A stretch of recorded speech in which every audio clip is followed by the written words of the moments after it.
Hello Internet, and welcome to a new tutorial. So a couple of weeks ago I've released a tutorial called "This sequencing trick will change how you make music," and in that tutorial I've showed you how to create a sequence inside of Pigments that has a looping part that just loops, doesn't change over time, and an ear candy part which is random and changes every time the sequence loop. If you want to check that tutorial, I'll leave a link down in the comment section. Now, while I was reading the comments, someone said, I can do most of that inside of Vital or Serum. I forgot which one of them. And while that is true to a certain point, this got me thinking, I've never showed you how to create sequences and what kind of wild sequences we can create using Serum and its LFOs. So in today's tutorial, I'm going to show you a couple of my tricks to create sequences inside of Serum, but before we dive into this tutorial, if you'd like to support the channel and you like my work, check out my preset packs and masterclasses on my Gumroad or my new website, or you can become a Patreon, or just leave a like, comment and subscribe. Things like that helps the channel a lot. Now that said, let's dive into this tutorial. So here we have a blank instance of Serum, and just like we did with the Pigments tutorial, I'm going to create some sort of a question and answer sequence, right? So the first oscillator in here, I want it to be an FM sound, and the second one, I'm going to go just like with the Pigments tutorial. I'm going to use a glassy sound from the virus, right? So for the first oscillator, I'm going to use an FM wavetable I've created from the virus. Let's solo it, take it 1 octave lower. Just pure virus grittiness.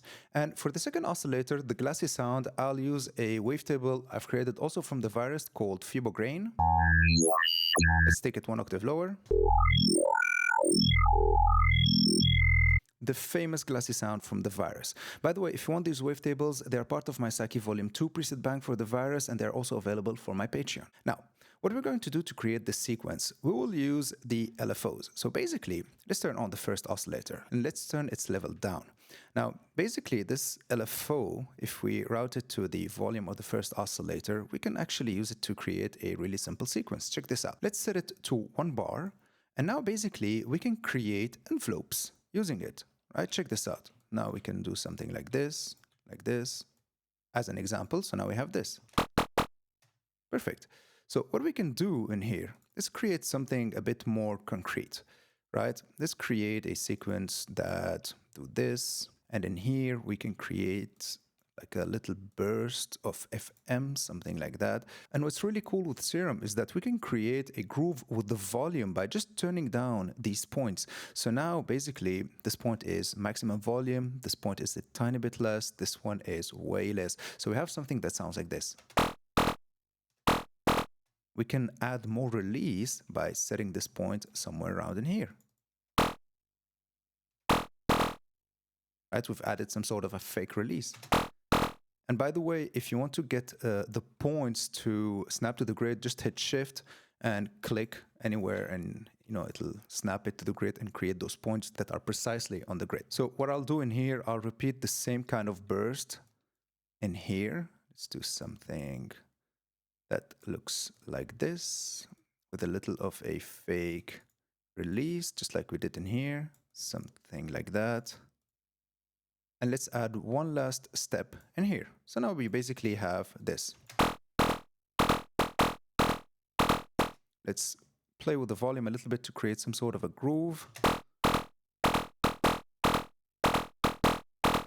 That sounds perfect. Now always set the LFOs to triggers. So every time it receives a note, it's going to start from the beginning. So you'll be 100% in sync. So we've just created a 1-bar sequence, but let's say we want to create a 2 bars sequence. Now there's a problem. In Serum, we can't do that because the grid size in here is set to 16th and we can't set it to 32, right? Even if the rate of the LFO, we can set it to 2 bars. But fear not, I have a solution for that. First of all, let's deactivate the first LFO from modulating the level of the oscillator, right? Let's just bypass it. Now let's go to the second LFO, set it to modulate the level of the first oscillator, and let's create a secondary sequence for now. For this secondary sequence, I'll create something, first of all, let's set it to 1 bar. Let's set the grid like so. Let's create something like this. Say we have one in here. Let's say we have another step in here. Of course, let's set the LFO to trigger, and let's create a reverse step. I like creating reverse steps. They give the sequences a really nice feeling. I've actually used this trick a lot in my Psyche Volume 2 preset bank. So now I have something that sounds like this. Let's see. See this kind of sweep it created? I really like it in a sequence. We'll hear it with the kick and bass and it'll make way more sense. Okay, now let's add another step in here. I'm going a little bit random with these steps, but you can go with whatever that works for you, of course. Let's add the last one in here. Now we have this.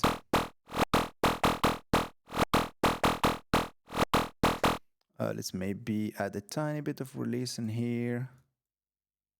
Change a little bit the volume just to make it a bit more interesting.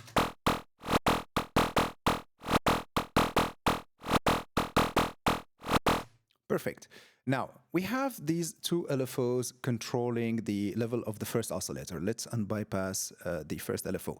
We need some sort of an on and off button that's going to switch between these LFOs. Like for the first bar, it's going to play the first LFO, and for the second bar, it's going to play the second LFO. And luckily, a square wave is an on and off button. So let's take this third LFO in here. Let's set it to a square wave, right? Set it to square like so. Let's set the rate to 2 bars and of course set it to trigger. Now, in the matrix, what we can do is set the auxiliary source in here to the third LFO. So now the third LFO is going to control when these LFOs are modulating the volume of the first oscillator. So let's, for now, try it on the first LFO. Check this out, we'll get this. Perfect, we got our on and off button. And now for the second LFO, let's set the amount back to 100%. We will set the modulation in here to invert. So basically, it's like we've inverted this on and off button. Perfect, we have our 2-bar sequence. Now let's go back to the oscillator, let's add a filter. I'll go with a bandpass 12, this post octave, give it some drive, some resonance. Perfect, and let's just modulate it with the fourth LFO. I'll keep it on triangle and let's set it to 2 bars, something like that. Now we have this.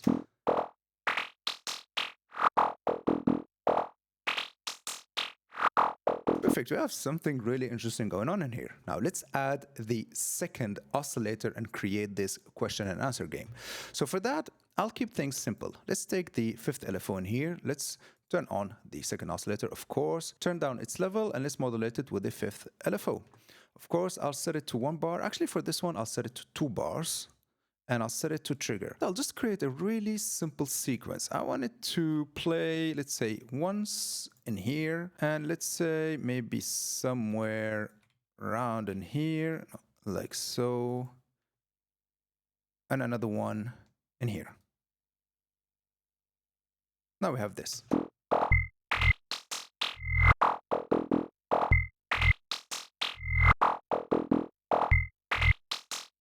Now, I want to make things interesting. I want to modulate this wavetable position, right? So we'll get this result.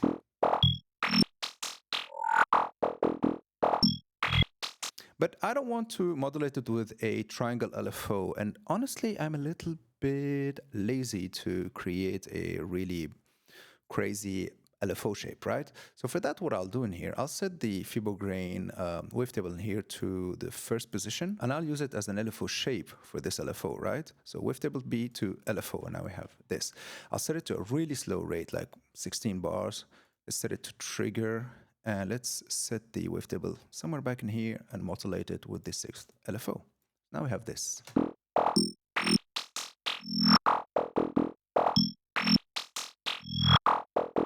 Okay, maybe 8 bars.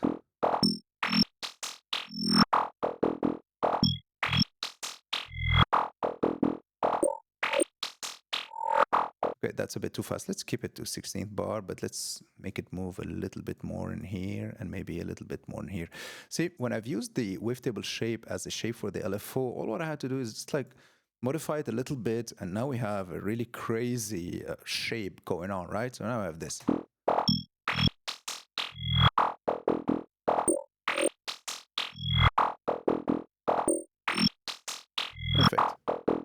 Perfect. Now it's time to add some effects. So first of all, I'll add an EQ in here just to take out some of the lower nasty frequencies, because this fibrograin oscillator doesn't go to the filter. I don't want it to be filtered out, and it has some energy in the low end. So I'll take it off with this equalizer in here. Let's set it Right in here, I'm going to add a little comp filter, right? I want to go crazy a little bit with it. Let's turn down the cutoff somewhere around here, give it a little bit of resonance. No, a lot of resonance. Now we have this. The mix is too much. Let's set it to maybe somewhere in here.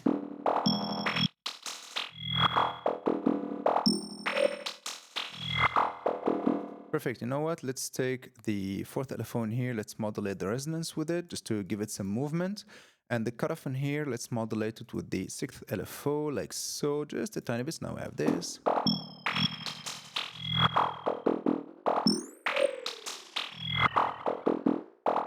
Perfect, just like I did with the liquid time sequence from my Psyche Volume 2 preset bank. And now let's add a little bit of compression like so. I'll set it to limiting mode, attack 0, release really fast just to catch some of the transients, right?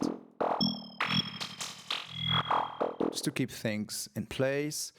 And now I'll give it some reverb just to give it a tiny bit of space. What I like to do when dealing with reverbs with patches like this is set the mix all the way up and now determine the decay and size parameters of the reverb. So I'm pretty sure it's what I need. So let's take the decay down. Something like this, and set the size to 0. Perfect. I just want a tiny bit of a stereo image and the timbre of this reverb. So let's set the mix somewhere around in here again. Perfect. Let's turn it off. So it just gives it a tiny bit of a stereo widening and the timbre of the reverb. Now let's add a delay.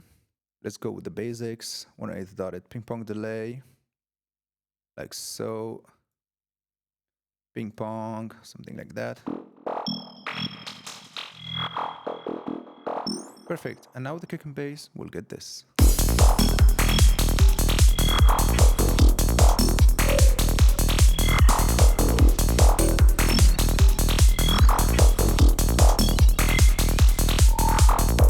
Perfect. And this is how you do it. If you like this video, share it with your friends, and I'll see you in the next one.